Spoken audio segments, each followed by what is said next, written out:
وبما أني قادري أقول أدرك عبدك جيلاني أدرك عبدك جيلاني. الحمد لله رب العالمين والصلاة والسلام على سيد الأنبياء والمرسلين وعلى آله الطيبين الطاهرين وأصحابه الهادين المهديين. أما بعد، فاعوذ بالله من الشيطان الرجيم. بسم الله الرحمن الرحيم.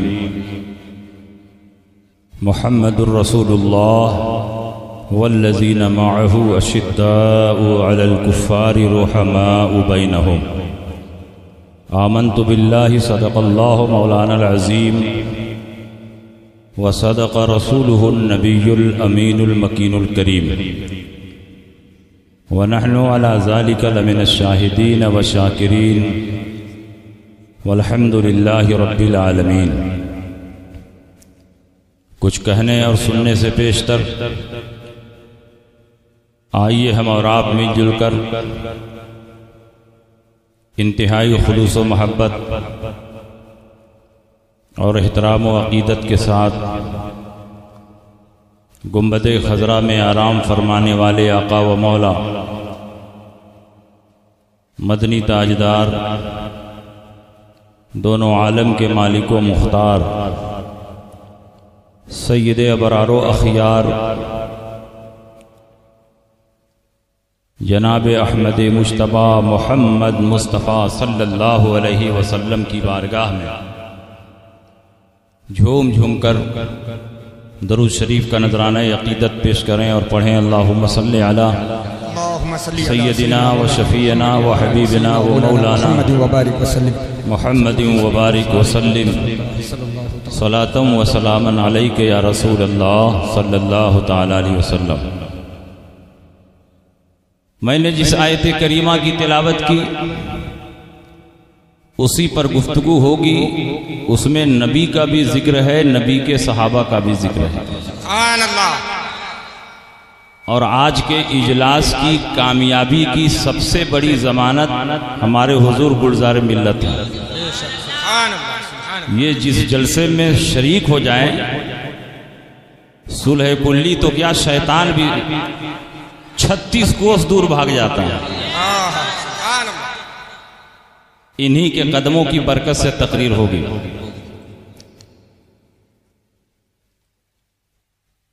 قرآن عظیم میں اللہ نے فرمایا محمد الرسول اللہ، محمد صلی اللہ علیہ وسلم اللہ کے رسول ہیں. والذین معہ اشداء علی الکفار رحماء بینہم تراہم رکعا سجدا یبتغون فضلا من اللہ ورضوانا سیماہم فی وجوہہم من اثر السجود. آگے پڑھوں تو پڑھتا ہی رہوں. قرآن عظیم میں اللہ رب العزت نے اپنے حبیب کے ساتھ اپنے صحابہ کا بھی ذکر فرمایا، اور جس طرح ہمارے نبی صلی اللہ علیہ وسلم سارے نبیوں میں ممتاز ہیں، اسی طرح ہمارے نبی کے صحابہ بھی تمام انبیاء اور مرسلین کے بعد سب سے افضل و اعلیٰ ہے. اللہ رب العزت نے اپنے حبیب کی خصوصیت کو کئی جہتوں سے واضح فرمایا. قرآن عظیم میں نبی اکرم صلی اللہ علیہ وسلم کی آمد کا کئی جگہ اظہار ہوا، کئی جگہ تذکرہ ہوا، لیکن اللہ نے کہیں نبی کا نام لے کر نہیں فرمایا محمد آ گئے. اللہ کو نبی کی آمد کا اعلان کرنا ہوا تو فرمایا قد جاءکم من اللہ نور، اللہ کی طرف سے نور آ گیا. سبحان اللہ. کہیں فرمایا قد جاءکم برہان من ربکم، تمہارے رب کی طرف سے برہان اور دلیل آ گئی. کہیں فرمایا لقد جاءکم رسول، ایک عظیم رسول تمہارے درمیان آ گیا. پورے قرآن کا آپ مطالعہ کر لیں، نبی اکرم صلی اللہ علیہ وسلم کی آمد کا جہاں جہاں تذکرہ ہوا ہے نبی کے علم کے ساتھ نہیں، نبی کے اوصاف و کمالات کے ساتھ ہوا ہے۔ کہیں اللہ نے یہ نہیں فرمایا قد جاءکم محمد، محمد آ گیا۔ ہر جگہ نبی کے اوصاف و کمالات کے ذریعے نبی کی آمد کا اعلان ہوا۔ گویا اللہ رب العزت پوری دنیا کو یہ میسج اور پیغام دے رہا ہے کہ جب میلاد النبی میں نبی کی آمد کا تذکرہ کرو تو نبی کا نام لے کر نہیں بلکہ نبی کے اوصاف و کمالات کے ذریعے نبی کی آمد کا تذکرہ کرو۔ یہی ادب ہے اور یہی قرآن کی تعلیم ہے۔ اور نبی اکرم صلی اللہ علیہ وسلم کی ایسی عظیم خصوصیت کہ اللہ تعالیٰ نے حضرت آدم سے لے کر حضرت عیسیٰ تک تمام نبیوں اور رسولوں سے عالم ارواح میں اس بات کا عہد و پیمان لیا کہ جب نبی آخر الزمان صلی اللہ علیہ وسلم تشریف لائیں تو تم ان پر ضرور ایمان لانا اور ان کی مدد کرنا۔ اللہ نے جب اپنی ربوبیت کا اقرار کروایا تو بہت سادے جملوں میں الستو بربکم، کیا میں تمہارا رب نہیں ہوں؟ تمام ارواح نے کہا بے شک، قالوا بلا، تو ہمارا رب ہے۔ لیکن نبی اکرم صلی اللہ علیہ وسلم کی نبوت و رسالت کا اقرار کروانا ہوا تو عالم ارواح میں اللہ نے تمام نبیوں اور رسولوں سے عہد و پیمان لیا۔ وَإِذَا خَذَ اللَّهُ مِيثَاقَ النَّبِيِّينَ لَمَا آتَيْتُكُم مِّن كِتَابٍ وَحِكْمَةٍ ثُمَّ جَاءَكُمْ رَسُولٌ مُصَدِّقٌ لِّمَا مَعَكُمْ لَتُؤْمِنُنَّ بِهِ وَلَتَنصُرُنَّ قَالَ أَأَقْرَرْتُمْ وَأَخَذْتُمْ عَلَى ذَلِكُمْ إِصْرِي قَالُوا أَقْرَرْنَا قَالَ فَاشْهَدُوا وَأَنَا مَعَكُمْ مِنَ الشَّاهِدِينَ۔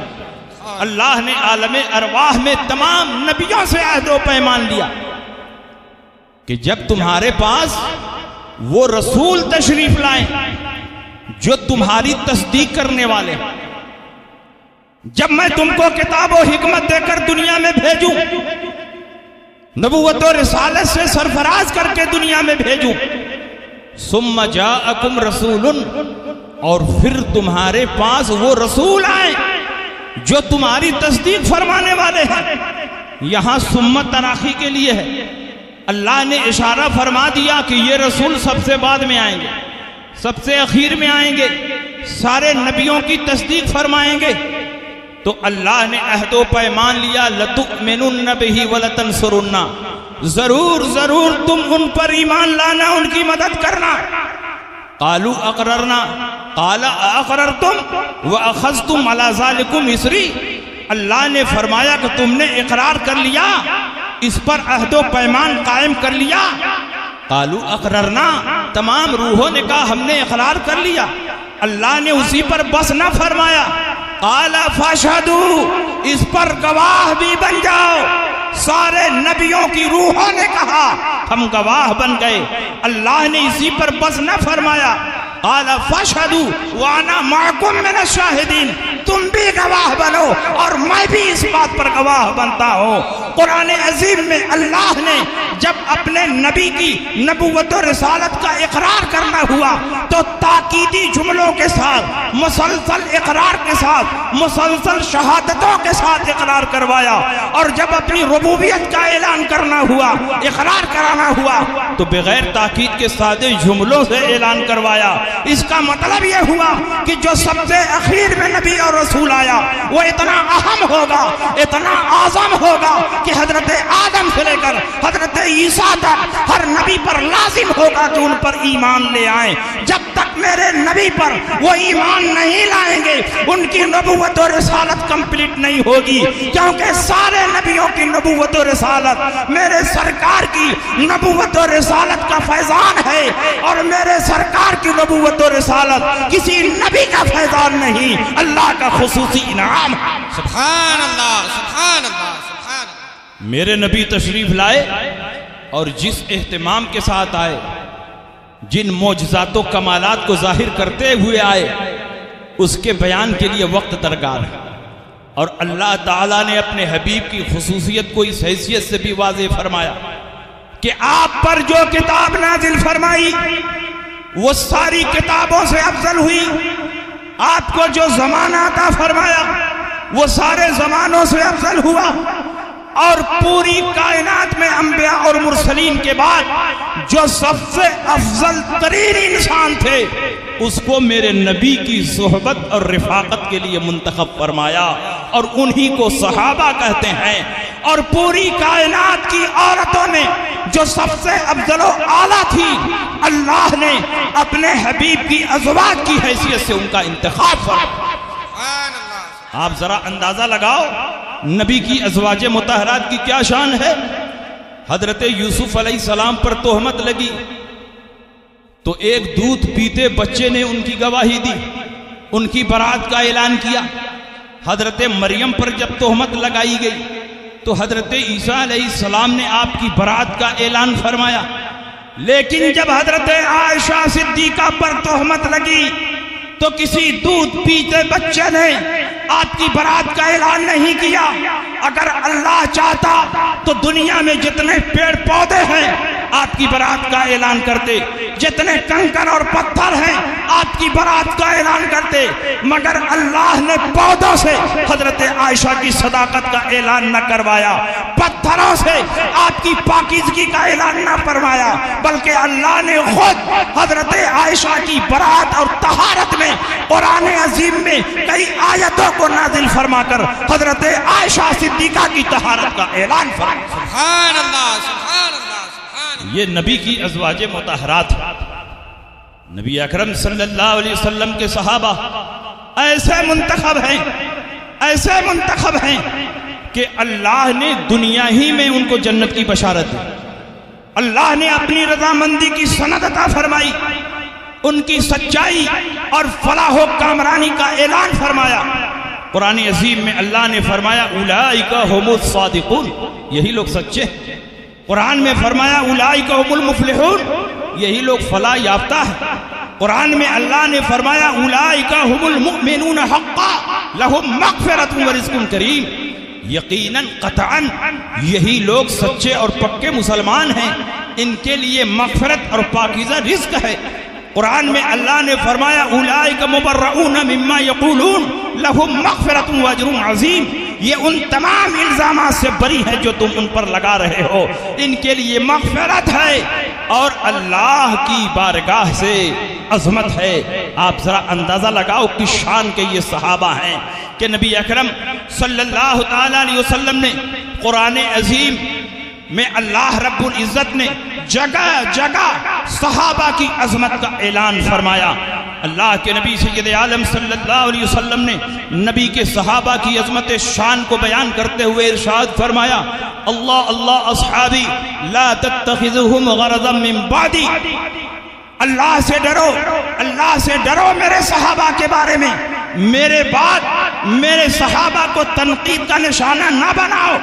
فمن احبهم فبحبی احبهم ومن ابغضهم فببغضی ابغضهم، جو صحابہ سے محبت کرتا ہے وہ مجھ سے محبت کرنے کی وجہ سے محبت کرتا ہے، اور جو صحابہ سے دشمنی کرتا ہے وہ مجھ سے دشمنی کرنے کی وجہ سے کرتا ہے۔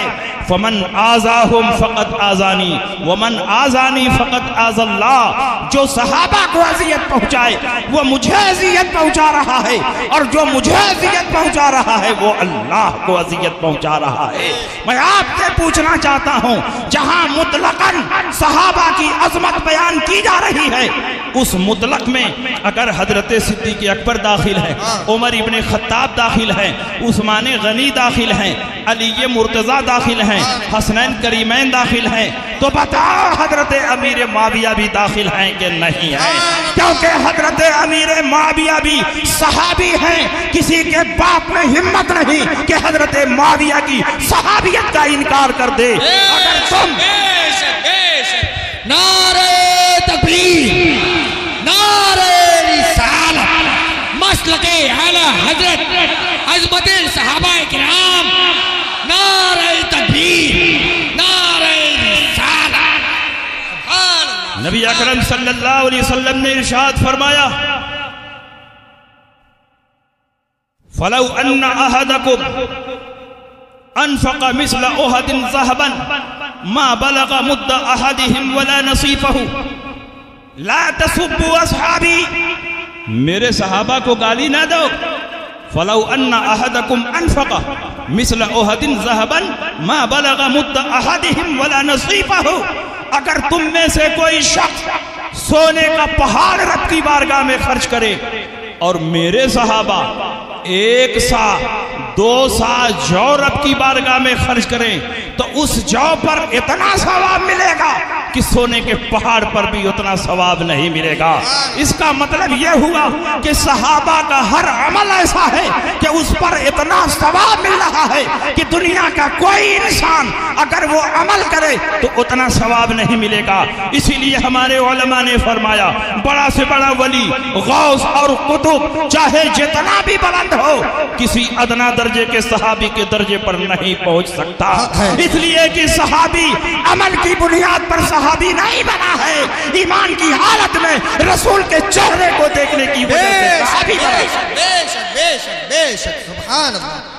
جب کوئی صحابی عمل کی بنیاد پر صحابی نہیں بنا تو صحابہ کا عمل کیوں دیکھتے؟ صحابہ کو جو عظمت حاصل ہوئی ہے ایمان کی حالت میں نبی کا چہرہ دیکھنے کی وجہ سے حاصل ہوئی ہے. اس لیے بڑا سے بڑا غوث قطب ابدال بھی کسی صحابی کے درجے پر نہیں پہنچ سکتے.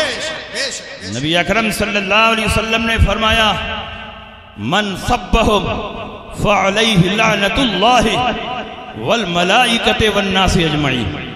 جو صحابہ کو گالی دے اس پر اللہ کی لعنت, فرشتوں کی لعنت اور تمام انسانوں کی لعنت. اور صحابہ میں سے کسی بھی فرد کو گالی دے تو وہ ملعون ہے, اس پر اللہ کی لعنت, فرشتوں کی لعنت, تمام انسانوں کی لعنت. فلا يقبل اللہ منہ صرفا ولا عدلا. اللہ نہ اس کا نفل قبول فرمائے نہ اس کا فرض قبول فرمائے. راتوں دن سجدہ کرتے رہو, عبادتیں کرتے رہو, اگر کسی بھی صحابی کی شان میں تم نے گستاخی کر دی تو تمہارا سجدہ تمہارے منہ پر مار دیا جائے گا, جنت میں تمہارا داخلہ نہیں ہوگا, کیونکہ گستاخ صحابہ جنتی نہیں ہے بلکہ جہنمی. بے شک بے شک بے شک حق ہے. نبی اکرم صلی اللہ علیہ وسلم نے اپنے صحابہ کی وہ شان بیان کی کہ اگر وہ حدیثیں میں بیان کروں تو بات طویل ہو جائے, اور جو حدیثیں صحابہ کی شان میں بیان کی گئی ہیں وہ مطلق ہیں. جتنے صحابہ ہیں سب کے سب ان حدیثوں کے مصداق ہیں, اور انہی صحابہ میں حضرت امیر معاویہ بھی داخل ہیں. اس لیے ان آیتوں کے بھی مصداق ہیں, ان حدیثوں کے بھی مصداق ہیں جن میں صحابہ کی عظمت بیان کی گئی ہے. الگ سے حضرت امیر معاویہ کی شان میں رسول پاک نے کئی حدیثیں ارشاد فرمائی ہیں. اگر یہ حدیثیں نہ بھی ہوتی تو بھی عام حدیثیں جو صحابہ کی عظمت میں وارد ہوئی ہیں وہی امیر معاویہ کی شان بیان کرنے کے لیے کافی ہے. قرآن عظیم میں اللہ نے فرمایا لا يستوي منكم من انفق من قبل الفتح وقاتل اولئك اعظم درجة من الذين انفقوا من بعد وقاتلوا وكلا وعد الله الحسنى. جو صحابہ فتح مکہ سے پہلے مسلمان ہوئے اور جو صحابہ فتح مکہ کے بعد مسلمان ہوئے, کیا دونوں مرتبے میں برابر ہیں؟ نہیں, کیونکہ جو صحابہ فتح مکہ سے پہلے مسلمان ہوئے انہوں نے جان و مال کی قربانی زیادہ پیش کی, مصیبتوں کو زیادہ برداشت کیا, اور جو صحابہ فتح مکہ کے بعد مسلمان ہوئے انہوں نے جان و مال کی قربانی کم پیش کی. اس لیے دونوں گروہ برابر نہیں ہیں, لیکن اس نقطے پر دونوں گروہ برابر ہیں. وَكُلًّا وَعَدَ اللَّهُ الْحُسْنَى. اللہ نے سارے صحابہ سے جنت کا وعدہ فرما لیا ہے. جب اللہ نے سارے صحابہ کے جنتی ہونے کا اعلان فرما دیا تو جو امیر معاویہ کو جہنمی بتاتا ہے وہ خود جہنمی ہے. حضرت بے شک بے شک بے شک بے شک. قرآن عظیم میں یا رسول اللہ قرآن عظیم میں اللہ نے فرمایا والسابقون الأولون من المهاجرين والأنصار والذين اتبعوهم بإحسان رضي الله عنهم ورضوا عنه. مہاجرین و انصار میں جو سابقین اولین ہیں، پہلے پہل مسلمان ہوئے اور اسلام کے لیے قربانیاں پیش کی، اور جنہوں نے اخلاص کے ساتھ ان کی پیروی کی. بتاؤ، جن صحابہ نے بعد میں اسلام قبول کیا اور اخلاص کے ساتھ سابقین اولین کی پیروی کی، ان میں حضرت معاویہ بھی داخل ہیں کہ نہیں؟ والذین اتبعوہم بإحسان رضی اللہ عنہم ورضوا عنہ. اللہ ان سے راضی ہے اور یہ اللہ سے راضی ہے. جس سے اللہ راضی ہو اس سے ناراض ہونا صلح کلیوں کا طریقہ ہے، رافضیوں کا طریقہ ہے.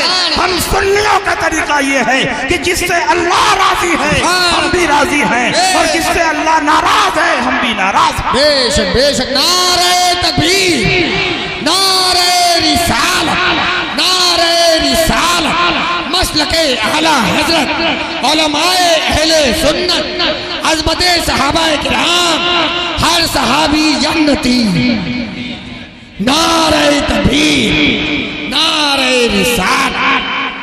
قرآن عظیم میں اللہ نے فرمایا ان الذین سبقت لهم من الحسنى اولئک عنہا مبعدون لا يسمعون حسیسها وهم فی ما اشتهت انفسهم خالدون لا يحزنهم الفزع الاکبر وتتلقاهم الملائکہ ھذا یومکم الذی کنتم توعدون. جن سے میری طرف سے بھلائی کا وعدہ ہو چکا. حسنہ کا معنی جنت ہے اور بھلائی بھی ہے، دونوں ترجمہ ہو سکتا ہے. میری بارگاہ سے جن کے لیے جنت کا وعدہ ہو چکا، میری بارگاہ سے جن کے لیے بھلائی کا وعدہ ہو چکا، وہ جہنم کی بھنک تک نہ سنیں گے.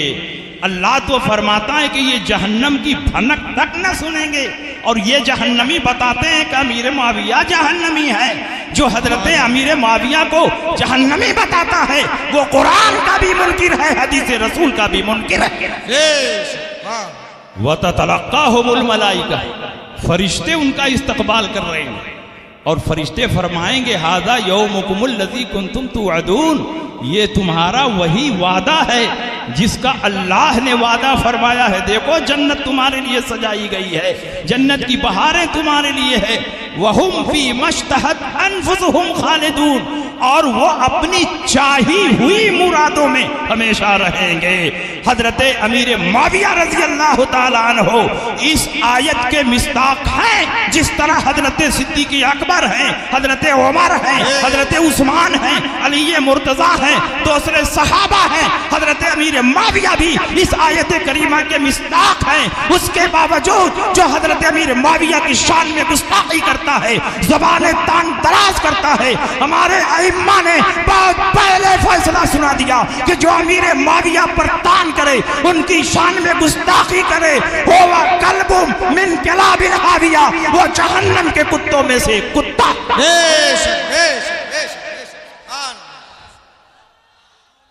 یار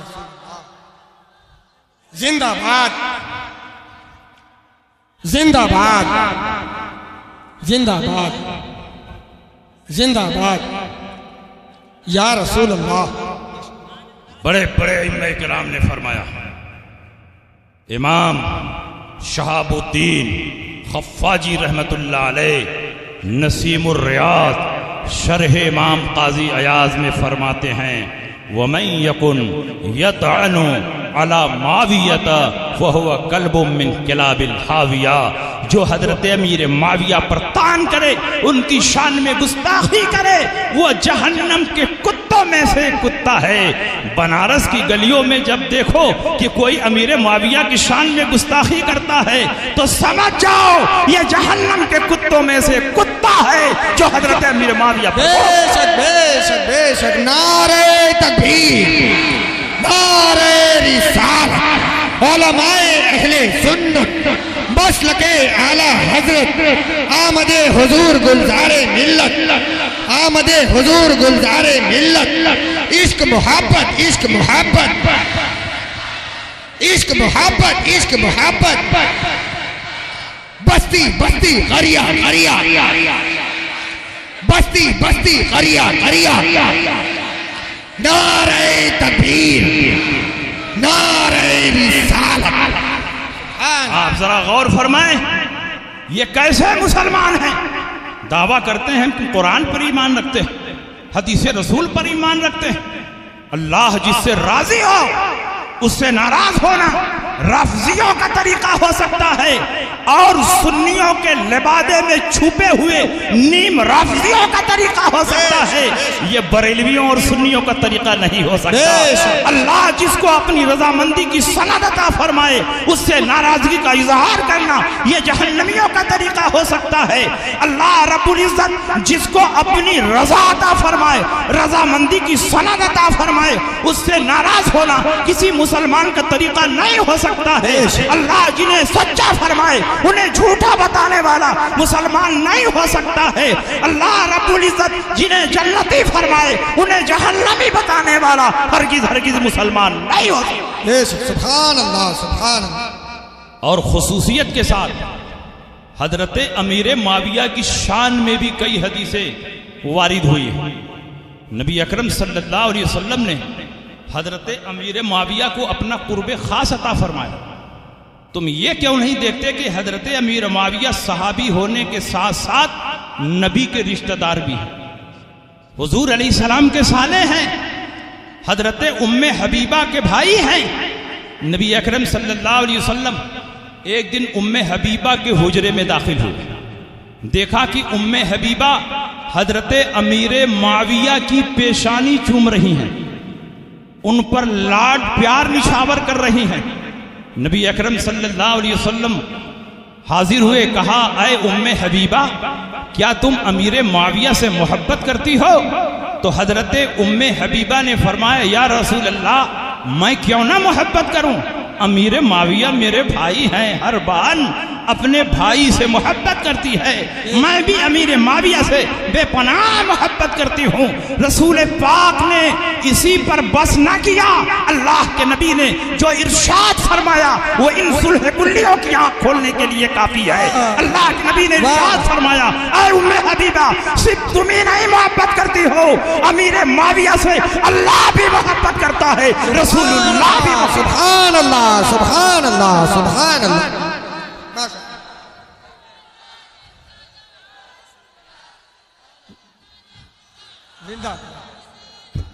نعرہ تکبیر.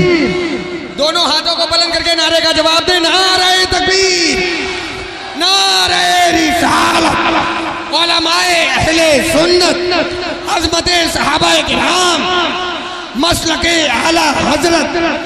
نعرہ تکبیر نعرہ رسالت. آپ ذرا اندازہ لگاؤ، حضرت امیر معاویہ کی عظمت شان کو دیکھو. اللہ کے نبی سید عالم صلی اللہ علیہ وسلم نے حضرت امیر معاویہ کی عظمت شان بیان کرتے ہوئے یہ بھی ارشاد فرمایا اللہم اجعلہ ہادیا مہدیا وہد بہ الناس. اے اللہ امیر معاویہ کو ہادی بنا، اے اللہ امیر معاویہ کو مہدی بنا، ہدایت یافتہ بنا، اور ان کے ذریعے لوگوں کو ہدایت عطا فرما. ہمارا تو ایمان ہے کہ نبی کے زبان مبارک سے نکلا ہوا ایک ایک لفظ رب کی بارگاہ میں مقبول ہے. جب نبی نے فرما دیا امیر معاویہ کو ہادی بنا، امیر معاویہ ہادی ہو گئے. نبی نے فرما دیا امیر معاویہ کو مہدی بنا، امیر معاویہ ہدایت یافتہ ہو گئے. اور نبی نے فرما دیا ان کے ذریعے لوگوں کو ہدایت فرما، لاکھوں لوگوں نے حضرت امیر معاویہ کے ذریعے ہدایت. سبحان اللہ. جس کو رسول پاک ہادی بنائے، تم ناپاک لوگ کہتے ہو کہ وہ ظالم ہے، فاسق ہے، گناہگار ہے، باغی ہے، جہنمی ہے. نبی جس کو مہدی فرما دے، نبی اکرم صلی اللہ علیہ وسلم کی زبان مبارک سے نکلے ہوئے الفاظ کو تم لوگ غلط ثابت کرنا چاہتے ہو. پہاڑ اپنی جگہ سے ہٹ سکتا ہے، آسمان ٹوٹ سکتا ہے، زمین پھٹ سکتی ہے، رسول پاک کا فرمان کبھی غلط نہیں ہو سکتا. نبی نے فرما دیا ہادی ہیں تو یقیناً ہادی ہیں، نبی نے فرما دیا مہدی ہیں تو وہ مہدی ہیں. نبی نے فرمایا ان کے ذریعے ہدایت عطا فرما تو لاکھوں لوگوں کو ہدایت. بے شک بے شک بے شک. سبحان اللہ. نبی اکرم صلی اللہ علیہ وسلم نے ارشاد فرمایا اللہم علم معاویۃ الکتاب والحساب وقہ العذاب، اے اللہ امیر معاویہ کو کتاب کا علم عطا فرما، حساب کا علم عطا فرمایا، وقہ العذاب اور ان کو جہنم سے جہنم کی آگ سے بچے۔ اب آپ بتاؤ نبی اکرم صلی اللہ علیہ وسلم نے جس کے حق میں دعا مانگی ہو اے اللہ جہنم کی آگ سے ان کو بچا، کیا جہنم میں اتنا دم ہے کہ اس کو جلا سکے؟ نبی اکرم صلی اللہ علیہ وسلم کی دعا کا ایک ایک لفظ رب کی بارگاہ میں مقبول ہے۔ نبی نے فرمایا کتاب کا علم عطا فرمایا، امیر معاویہ کو بے پناہ علم حاصل ہوا، حساب کا علم عطا فرما، امیر معاویہ ریاضی میں اسپیشلسٹ ہو گئے، اور نبی نے فرما دیا کہ جہنم کی آگ سے بچا۔ ہمارا ایمان کہتا ہے کہ حضرت امیر معاویہ جہنم کی بھنک سے بھی کبھی جہنم کی بھنک بھی محسوس نہیں کریں گے، جہنم کی گرمی بھی محسوس نہیں کریں گے، ہمیشہ ہمیشہ کے لیے اللہ کے نبی نے جہنم کے عذاب سے امیر معاویہ کو نجات عطا فرمائی۔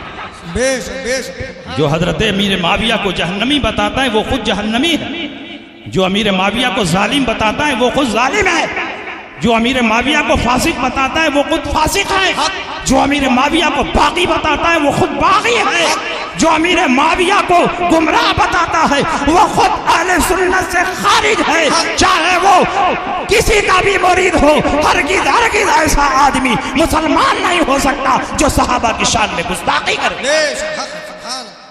آپ ذرا اندازہ لگاؤ کیا شان ہے۔ نبی اکرم صلی اللہ علیہ وسلم نے خود حضرت امیر معاویہ سے فرمایا یا معاویہ تو اذا ملکت فاحسن، اے معاویہ جب تم بادشاہ بن جانا تو لوگوں پر احسان کرنا۔ نبی کو معلوم تھا کہ یہ بادشاہ بنے، اور امیر معاویہ بھی بار بار کہتے تھے کہ نبی نے فرما دیا تو میرا ایمان ہے کہ مجھے حکومت ضرور ملے گی۔ اسی لیے امیر معاویہ جب تک حکومت کرتے رہے، لوگوں پر احسان کرتے رہے، یہاں تک کہ امام حسن مجتبی رضی اللہ تعالیٰ عنہ کی بارگاہ میں ایک ایک لاکھ نذرانہ پیش کرتے رہے، کبھی کبھی 4 لاکھ اور 15 لاکھ کا نذرانہ پیش کیا ہے۔ یہ احسان نہیں تو اور سبحان اللہ سبحان اللہ سبحان۔ اس لیے حضرت امیر معاویہ کا جنتی ہونا بے شمار حدیثوں سے ثابت ہے، حضرت امیر معاویہ کا فلاح یافتہ ہونا قرآن کی آیتوں سے ثابت ہے، حضرت امیر معاویہ سے اللہ راضی ہے یہ قرآن کی آیتوں سے ثابت ہے، حضرت امیر معاویہ قطعاً جنتی ہیں یہ قرآن کے مضمون سے ثابت ہے۔ جو اس کے خلاف عقیدہ رکھتا ہے وہ اپنے ایمان کی خیر لے، وہ سب کچھ ہو سکتا ہے، قادری ہو سکتا ہے، چشتی ہو سکتا ہے، نقشبندی ہو سکتا ہے، سہروردی ہو سکتا ہے، وہ کچھ بھی اپنے آپ کو لکھے، لیکن ہرگز وہ اہل سنت نہیں ہے۔ اور جو اہل سنت سے باہر ہے وہ نہ قادری ہے حقیقت میں، نہ چشتی ہے حقیقت میں، نہ نقشبندی ہے، نہ سہروردی ہے، کیونکہ شریعت اصل ہے اور طریقت اس کی فرع ہے۔ جو شریعت سے باہر ہو گیا وہ طریقہ سے بھی باہر ہو گیا، چاہے وہ اجمیر کا رہنے والا، اگربتی اور چادر بیچنے والا جاور کیوں نہ ہو، جو امیر معاویہ کی شان میں گستاخی کرتا ہے وہ مسلمان نہیں ہو سکتا۔ بے شک بے شک، سبحان اللہ سبحان اللہ سبحان اللہ۔ نعرہ تکبیر، نعرہ رسالت، نعرہ رسالت۔ اگربتی اور چادر بیچنے والے، زائرین کی جیب پر ڈاکہ ڈالنے والے، یہ حضرت امیر معاویہ کی شان میں گستاخی کر رہے ہیں۔ اور کیسے مسلمان اور سنی وہ لوگ ہیں جو ایسے خبیث کو اپنے محلے میں بلا کر حضرت امیر معاویہ کی شان میں تبرہ بکوا رہے ہیں۔ تمہیں شرم نہیں آتی اپنے آپ کو سنی کہتے ہوئے؟ اگر تم اہل سنت ہو تو اہل سنت کے موقف پر رہو، اور اہل سنت کا اجماعی موقف یہ ہے کہ تمام صحابہ حق پر ہیں، تمام صحابہ عادل ہیں، تمام صحابہ بخشے ہوئے ہیں، تمام صحابہ جنتی ہیں۔ مشاجرات صحابہ میں پڑھنا ہمارے لیے جائز نہیں ہے، کسی صحابی کے بارے میں زبان تان دراز کرنا ہمارے لیے جائز نہیں ہے۔ جو کچھ امیر معاویہ سے خطا ہوئی ہے وہ خطا اجتہادی اجتہادی ہے، اور خطا اجتہادی پر کوئی گناہگار نہیں ہوتا، کوئی پاپی نہیں ہوتا، کوئی معصیت والا نہیں ہوتا، بلکہ اجتہادی غلطی پر بھی اللہ تعالیٰ ایک ثواب عطا فرماتا ہے۔ سبحان اللہ سبحان اللہ۔ اور حضرت امیر معاویہ کو مجتہد ہم نے نہیں مانا، بلکہ حضرت امیر معاویہ رضی اللہ تعالی عنہ کو مجتہد حضرت عبداللہ ابن عباس نے فرمایا۔ حضرت عبداللہ ابن عباس کی بارگاہ میں ایک شخص حاضر ہوا اور اس نے کہا کہ اس مسئلے میں آپ کیا فرماتے ہیں؟ امیر معاویہ تو یہ فرماتے ہیں، حضرت عبداللہ ابن عباس جو حضرت علی کے دست و بازو ہیں، اور خارجیوں کی جب سرکوبی کرنی ہوئی تو حضرت علی نے حضرت عبداللہ ابن عباس کا انتخاب فرمایا۔ حضرت علی کا جھنڈا لے کر خارجیوں کے مقابلے میں حضرت عباس گئے۔ خارجیوں سے جب مناظرہ کرنا ہوا تو مناظر کی حیثیت سے حضرت علی نے جس شخصیت کا انتخاب فرمایا وہ حضرت عبداللہ ابن عباس ہے۔ حضرت عبداللہ ابن عباس تمام مشاجرات صحابہ میں حضرت علی کے ساتھ تھے، اس کے باوجود عبداللہ ابن عباس فرماتے ہیں لقد اصاب فإنه فقیہ، امیر معاویہ کو ثواب ملے گا اس لیے کہ امیر معاویہ مجتہد ہے۔ سبحان اللہ سبحان اللہ۔ اور صحابہ کرام کے درمیان کا اختلاف ایسے ہی ہے جیسے شافعی، مالکی، حنبلی کا اختلاف، چاروں ائمہ کرام کا اختلاف۔ کیا ہم کہہ سکتے ہیں کہ فلاں امام غلط اور باطل ہے؟ ہرگز نہیں، ہر امام حق پر ہے۔ اجتہادی خطا اگر ہوئی ہے مسائل کے استنباط اور استخراج میں تو اس خطا پر ان کو گناہ نہیں ملے گا، اللہ کی بارگاہ سے ایک ثواب ملے گا۔ اور اگر صحیح مسئلہ انہوں نے کتاب و سنت کی روشنی میں نکالا ہے تو اس پر ڈبل اجر ملے گا۔ بالکل یہی اختلاف صحابہ کرام کے درمیان ہوا۔ حضرت علی کرم اللہ تعالی وجہ الکریم کے دل میں حضرت امیر معاویہ کے تعلق سے کوئی عداوت نہیں تھی، کوئی دشمنی نہیں تھی۔ حضرت امیر معاویہ کے دل میں حضرت علی کے تعلق سے کوئی نفرت نہیں تھی۔ جنگ صفین کی تاریخ اٹھا کر دیکھو، جنگ صفین میں ایک طرف حضرت علی کی فوجیں اور ایک طرف حضرت امیر معاویہ کی فوجیں، گھمسان کی لڑائی ہوئی۔ اسی جنگ میں حضرت علی کے بھائی حضرت عقیل حضرت علی کی خدمت میں آئے اور کچھ پیسے کا مطالبہ کیا۔ حضرت علی نے ان کو درہم و دینار نہیں دیا۔ حضرت عقیل نے کہا کہ اگر آپ اجازت دیں تو میں امیر معاویہ کے پاس چلا جاؤں۔ حضرت علی نے فرمایا چلے جاؤ۔ حضرت عقیل عین حالت جنگ میں حضرت امیر معاویہ کے پاس گئے اور حضرت امیر معاویہ نے کھڑا ہو کر حضرت علی کے بھائی کا استقبال کیا، ان کو اپنے گلے سے لگایا اور حضرت عقیل کو 1,00,000 درہم عطا فرمایا۔ بتاؤ اگر ان کے دل میں حضرت علی کی نفرت ہوتی تو حضرت علی کے بھائی کو وہ گلے سے نہیں لگاتے اور 1,00,000 کا نذرانہ ان کی خدمت میں پیش نہیں کرتے۔ یہ اس بات کی دلیل ہے کہ دونوں بزرگوں کے دل صاف تھے۔ جو کچھ غلط فہمی تھی وہ یہودیوں کی پھیلائی ہوئی غلط فہمی تھی، ابن سبا کی ناجائز اولادوں کی پھیلائی ہوئی غلط فہمی تھی۔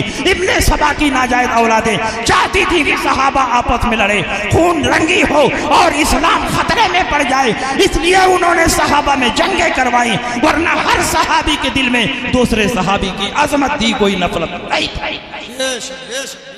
تم کہتے ہو کہ امیر معاویہ کے گروہ کے بارے میں رسول پاک نے فرمایا کہ یہ باغی جماعت، بے شک رسول پاک نے یہ حدیث ارشاد فرمائی ہے۔ حضرت عمار ابن یاسر رضی اللہ تعالی عنہ سے خطاب کرتے ہوئے رسول پاک نے فرمایا تقتلہ الفئۃ الباغیہ، عمار ابن یاسر کو ایک باغی جماعت قتل کرے گی۔ اور عمار ابن یاسر کو کس نے قتل کیا؟ حضرت امیر معاویہ کے ساتھیوں نے قتل کیا۔ اس سے ثابت ہوا کہ حضرت امیر معاویہ کے ساتھی باغی تھے۔ رسول پاک نے بے شک یہ فرمایا، لیکن یہ تمہاری جہالت ہے کہ تم بغاوت کا وہ معنی مراد لیتے ہو جو معنی مراد نہیں لیا جا سکتا۔ ایک باغی وہ ہوتا ہے جو امام برحق کے خلاف ناحق تلوار اٹھائے، یہ جانتے ہوئے کہ میں ناحق ہوں، مال کے لیے، زمین پر قبضہ کے لیے، حکومت اور اقتدار کے لیے امام برحق کے خلاف ناحق تلوار اٹھانا، یہ وہ بغاوت ہے کہ اگر باغی مار دیا جائے تو اس کی نماز جنازہ بھی نہیں پڑھی جائے گی۔ لیکن میں تم سے سوال کرتا ہوں، کیا حضرت علی نے اپنے مخالفین کی نماز جنازہ نہیں پڑھی؟ جنگوں کا اصول یہ ہے کہ جو قوم فتح یاب ہوتی ہے وہ مال پر قبضہ کر لیتی ہے، عورتوں اور مردوں کو غلام اور باندی بنا لیتی ہے۔ بتاؤ، اگر امیر معاویہ کے ساتھی اسی معنی میں باغی تھے تو حضرت علی نے ان کی نماز جنازہ کیوں پڑھی؟ ان کے مال پر قبضہ کیوں نہیں کیا؟ حضرت علی نے ان کی تجہیز و تکفین کیوں کی؟ حضرت علی نے تو یہ اعلان فرمایا کہ جو امیر معاویہ کی فوج سے الگ ہو جائے اس کو قتل نہ کیا جائے، پریشان نہ کیا جائے۔ حضرت علی کرم اللہ تعالی وجہ الکریم نے کسی کو غلام نہیں بنایا، کسی کو باغی نہیں بنایا اور کسی کے مال پر قبضہ نہیں کیا۔ اب بتاؤ یہ کیسے باغی تھے کہ ان کی نماز جنازہ پڑھی جا رہی ہے؟ یہ کیسے باغی ہیں کہ ان کے مال پر قبضہ نہیں کیا جا رہا ہے؟ یہ کیسے باغی ہیں کہ ان کو چن چن کر قتل نہیں کیا جا رہا ہے بلکہ انہیں رخصت دی جا رہی ہے؟ پتا چلا کہ یہاں باغی کا وہ معنی نہیں جو ان جاہلوں نے متعین کیا ہے۔ کرگا بولنے والے باغی کا معنی نہیں سمجھ سکتے ہیں۔ باغی کا معنی علماء نے بیان کیا، باغی کا معنی فقہاء نے بیان کیا، باغی کا معنی مجتہدین نے بیان کیا۔ بغاوت کا لغوی معنی ہے امیر کی اطاعت سے باہر ہونا، یہ معنی ہے لغوی بغاوت کا، اور اسی معنی میں رسول پاک نے امیر معاویہ کے ساتھیوں کو باغی کہا۔ بے شک امیر معاویہ نے حضرت علی کا حکم نہیں مانا، اطاعت سے باہر ہوئے، لغوی اعتبار سے باقی ہیں، لیکن شرعی اور اصطلاحی اعتبار سے کوئی صحابی باقی نہیں ہو سکتا، ورنہ اس کی نماز جنازہ پڑھنا جائز نہ رہ جائے۔ بے شک بے شک بے شک۔ اور اگر حضرت علی سے جنگ کرنے کی وجہ سے حضرت امیر معاویہ باغی ہیں تو حضرت علی سے صرف امیر معاویہ ان کے ساتھیوں ہی نے جنگ نہیں لڑی۔ جنگ جمل میں حضرت زبیر اور ان کے ساتھیوں نے بھی، حضرت طلحہ نے اور حضرت عائشہ صدیقہ نے حضرت علی سے جنگ کی۔ بتا ان کو کیا کہو گے؟ ان کو بھی گمراہ کہو گے؟ ان کو بھی بددین کہو گے؟ ان کو بھی باغی کہو؟ حضرت طلحہ اور حضرت زبیر کا اور حضرت عائشہ صدیقہ کا جنتی ہونا بالکل قطعی اور یقینی ہے۔ دنیا کا کوئی مسلمان حضرت زبیر اور حضرت عائشہ صدیقہ کو جہنمی نہیں بتاتا، باوجود ہے کہ ان حضرات نے بھی حضرت علی سے جنگ کی ہے، حضرت علی کے خلاف تلواریں چلائی ہیں۔ تو جب یہ حضرات حضرت علی سے جنگ کرنے کے باوجود باغی نہیں ہوئے، جہنمی نہیں ہوئے، ٹھیک اسی طرح حضرت امیر معاویہ بھی حضرت علی سے لڑنے کے باوجود نہ باغی ہیں، نہ گمراہ ہیں، نہ جہنمی ہیں، بلکہ امیر معاویہ سے خطأ اجتہادی ہوئی ہے، اور خطأ اجتہادی جس سے واقع ہو اس کو جہنمی نہیں کہا جاتا، گمراہ نہیں کہا جاتا، اس کو گناہگار نہیں کہا جاتا، بلکہ وہ بھی رب کی بارگاہ سے ایک اجر اور ثواب پاتا۔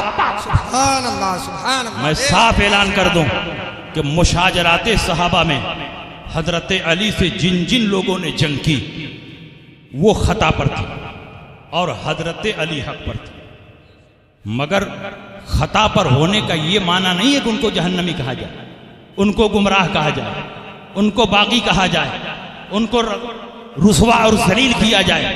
حضرت علی کرم اللہ تعالی وجہ الکریم جنگ جمل کے بعد حضرت محمد ابن ابی بکر کو، جو حضرت عائشہ صدیقہ کے بھائی ہیں، ان کو اپنے قریب بلایا اور کہا آپ حضرت عائشہ صدیقہ کی خدمت میں جائیے اور ان سے پوچھئے خدا نہ خواستہ انہیں کوئی زخم تو نہیں پہنچا، انہیں کوئی تکلیف تو نہیں ہوئی، انہیں کوئی پریشانی تو نہیں ہوئی۔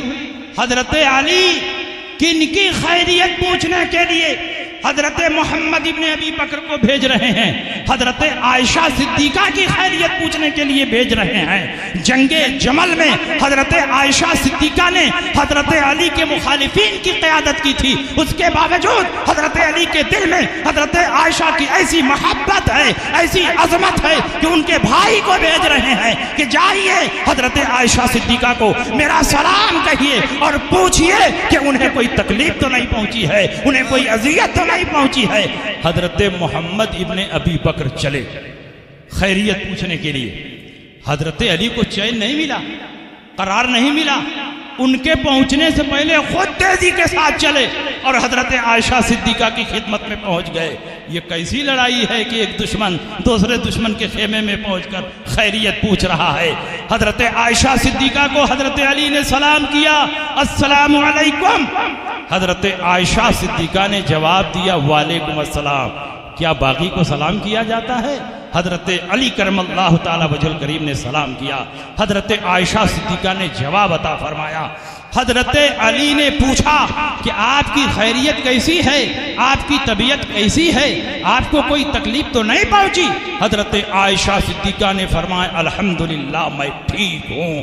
حضرت علی نے فرمایا اللہ آپ کی مغفرت فرمائے.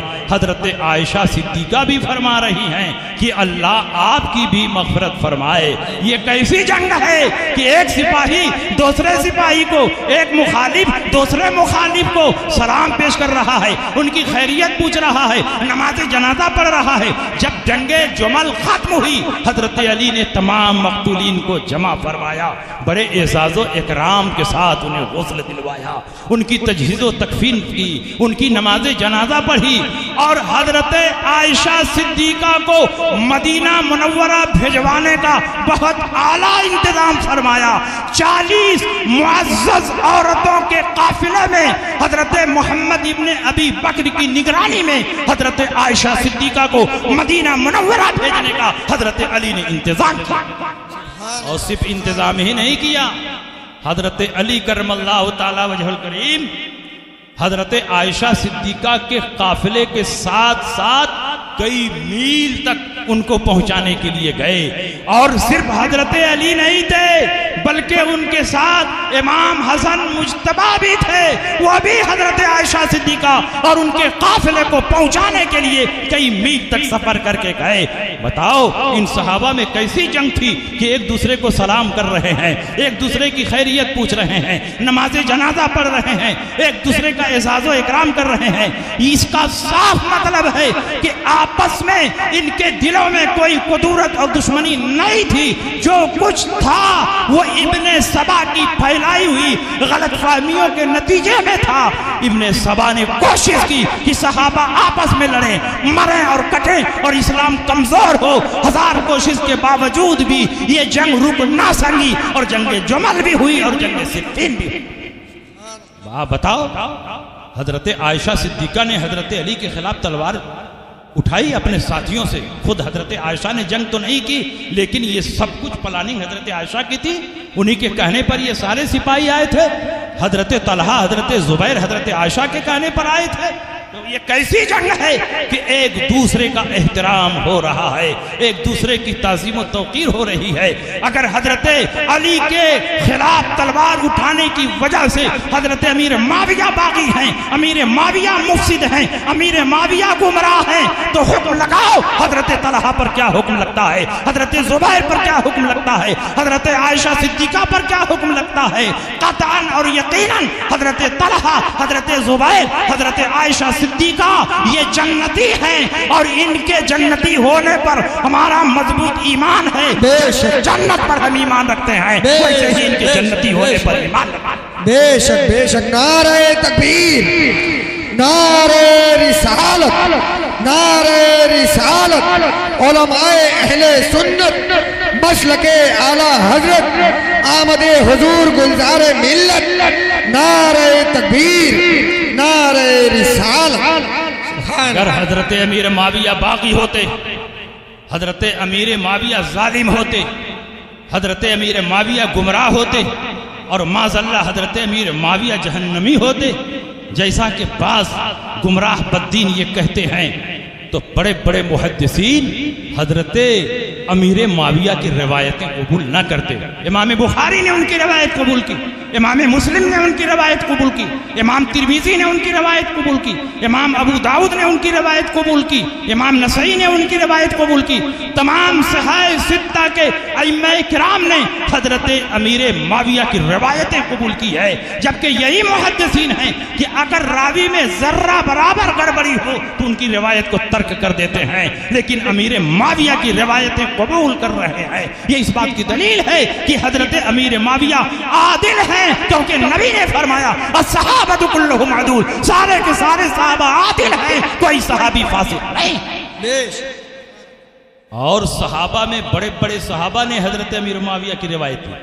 عبداللہ ابن عباس نے ان کی روایت قبول کی، عبداللہ ابن زبیر نے ان کی روایت قبول کی، عبداللہ ابن عمر نے ان کی روایت قبول کی، حضرت جابر ابن عبداللہ نے ان کی روایت قبول کی، انس ابن مالک نے ان کی روایت قبول کی، بڑے بڑے صحابہ ان کی روایتیں قبول کر رہے ہیں۔ یہ اس بات کی دلیل ہے کہ حضرت امیر معاویہ نہ ظالم تھے، نہ فاسق تھے، نہ باغی تھے۔ ہاں اجتہادی غلطی ہوئی، لیکن اجتہادی غلطی کی وجہ سے نہ کوئی جہنمی ہوتا ہے، نہ گمراہ ہوتا ہے، نہ بددین ہوتا ہے، نہ ظالم ہوتا ہے، نہ فاسق ہوتا ہے، بلکہ وہ بھی رب کی بارگاہ سے ایک ثواب پاتا ہے۔ حضرت امیر معاویہ کی یہی شان۔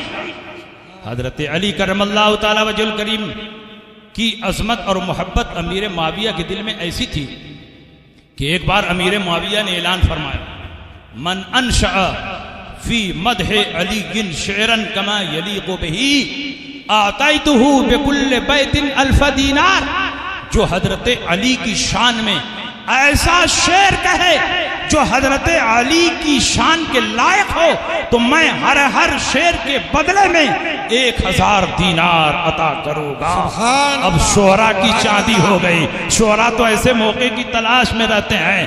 بڑے بڑے شعراء امیر معاویہ کے دربار میں حاضر ہوئے اور سب نے حضرت علی کی شان میں منقبت پڑھنا شروع کیا، اور حضرت امیر معاویہ ایک ایک شعر پر 1000 دینار عطا فرماتے تھے۔ عمرو بن العاص نام کے ایک شاعر نے ایک ایسا شعر پڑھا کہ حضرت امیر معاویہ جھوم گئے، اور انہوں نے صرف ایک شعر پر 7000 دینار عطا فرمایا، اور جو شعر سنتے فرماتے علی افضل منہ، تم جو کچھ کہہ رہے ہو علی اس سے بھی افضل ہے، تم جو کچھ کہہ رہے ہو علی اس سے بھی افضل ہے۔ امیر معاویہ نے خود حضرت علی کی عظمت کا اقرار کیا ہے۔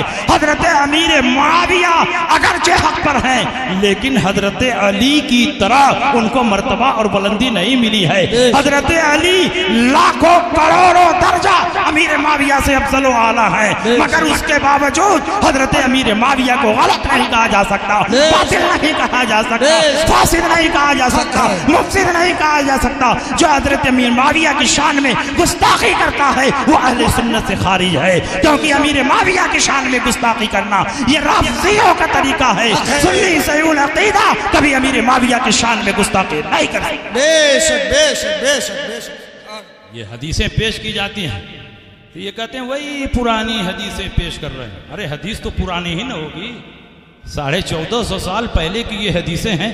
تمہاری طرح 10 بائی 10 کے کمرے میں بیٹھ کر حدیثیں نہیں نہ گڑھیں گے، ہم لوگ وہی بیان کرتے ہیں جو رسول پاک نے ارشاد فرمایا ہے۔ امیر معاویہ کی شان میں جتنی حدیثیں رسول پاک نے بیان فرما دی ہیں، اب اس پر ایک حدیث کا بھی اضافہ نہیں ہو سکتا، کیونکہ حدیث وہ ہے جو رسول پاک کی زبان سے نکلے۔ ہم حدیثوں کو گڑھتے نہیں ہیں، ہم وہی بیان کرتے ہیں جو کتابوں میں چھپا ہوا ہے، جو حدیثوں میں چھپا ہوا ہے۔ اور 10 بائی 10 کے کمرے میں بیٹھ کر مناظرے کا چیلنج کرنا یہ آسان ہے، اور مجمع عام میں آ کر مقابلہ کرنا یہ تمہارے بس میں نہیں ہے۔ سبحان اللہ، نعرہ تکبیر، نعرہ تکبیر، نعرہ رسالت، نعرہ رسالت۔ علماء اہل سنت مسلک اعلی حضرت، عشق محبت، عشق محبت، پیار محبت، پیار محبت، عشق محبت، عشق محبت، بستی بستی قریہ قریہ، آمد جانشین سرکار مسعولی، نعرہ تکبیر، نعرہ رسالت۔ سبحان اللہ سبحان اللہ۔ یاد کیجئے جو حضرت امیر معاویہ کی شان میں گستاخی کر رہے ہیں، انہیں ظالم، فاسق، گمراہ، بددین کہہ رہے ہیں، وہ حقیقت میں امام حسن مجتبی رضی اللہ تعالی عنہ کی توہین کر رہے ہیں، کیونکہ امام حسن مجتبی نے